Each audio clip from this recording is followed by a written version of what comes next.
Hello and welcome back to Tesla News. My name is Marian and I'm your host today. And we talk about today's problem in the EV business, the surprise that many car makers could get into when it comes to the supply chain. But I'm not talking about the supply chain issues as we have talked about that in the past 2 years since Corona. That is not the case. We are talking about the lack of investments in certain areas of the supply chain, which could cause a big wake-up call for many car companies if they don't invest into that area. But first, we will look into Tesla and its way of climbing up the ladder here. It is currently based on 2021 numbers in the 13th spot. If we look into the gain, it is a gain of 74%. And if we expect Tesla continuing doing that, we could actually see Tesla moving towards Honda in 2022. With that, by revenue, Tesla would be exactly at the 9th spot. Again, this could help because Honda is actually decreasing in sales as well as Nissan. Kia is actually on a good spot here. They are gaining. They are selling a good amount of cars. So again, I do expect Tesla could achieve the 9th position by end of 2022. So there was a lot of people saying, well, the stock is worth more than all the car makers out there. Well, that is true. But now, based on the revenue, Tesla is catching up. And I think it is just a question of time. If in the next 3 to 4 years, to be very conservative, I think it will happen much faster. Tesla will achieve the first spot. Now let's look into the supply chain. So we do know that Tesla is working on a cathode factory in Austin. Tesla is working on its own batteries, has invested a lot of time in buying materials for batteries, and as well make long-term contracts with the biggest battery suppliers in the world.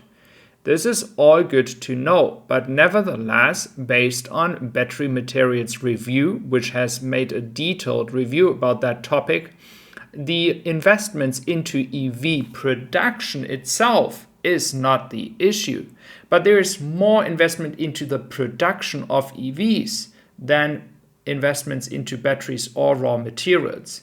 Well, when we talk about raw materials, it means the lack and the bottleneck that Elon Musk has talked about already, that there are not enough companies actually taking out the raw material to use that for batteries. So not only do you have a lack of investment into raw materials, so mining, but also a lack of investment into battery production.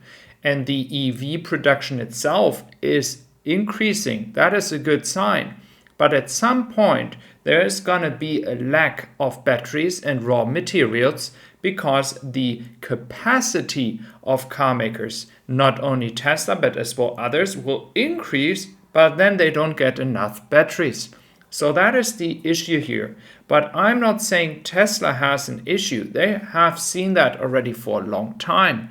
They are trying to work on solving this issue.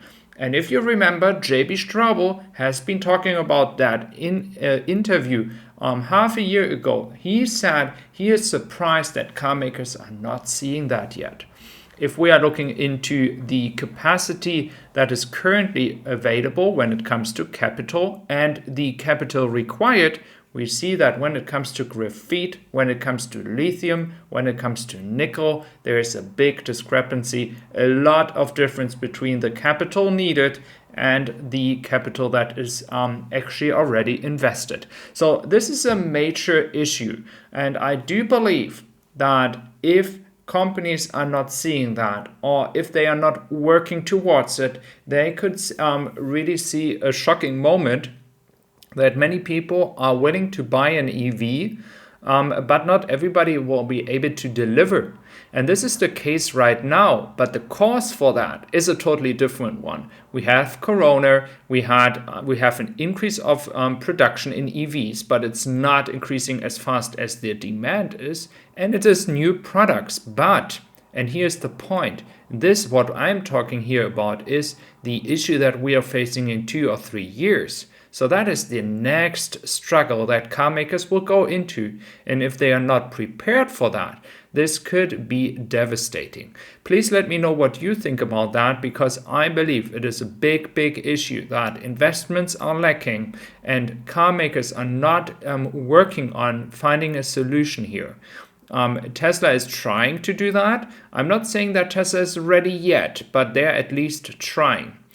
Looking into China, new energy vehicle purchase tax exemption is going to go until end of 2023.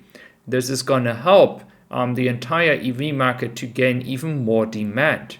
We have recently talked about that, and I'm telling you one more time, there is no demand issue for Tesla. It is just the high prices and people waiting for discounts as they are waiting maybe, for example, for the confirmation that there will be tax exemptions in China. So this could increase the sales right now again. Furthermore, retail sales in September are expected to be 580,000 cars. That is up by 73.7%. Again, we are talking about new energy vehicles, so it is not all pure electric cars, but we are also talking about the hybrid cars in this case. So you see, the market itself is growing in China, and this is going to be very important for Tesla, and it is also important for Chinese car makers. Companies, for example, like Audi or VW are gaining a lot of momentum as well, but it is just at a very small scale. The Herc Traveler is the last carrier moving towards Europe, and we are expecting more carriers to go to Japan and Australia soon. We know that people have received their VIN numbers based on recent information. So there should be a lot of stuff going on in the next 2-3 weeks, especially as in 4 days the quarter is done and Tesla actually will start moving towards export in China again.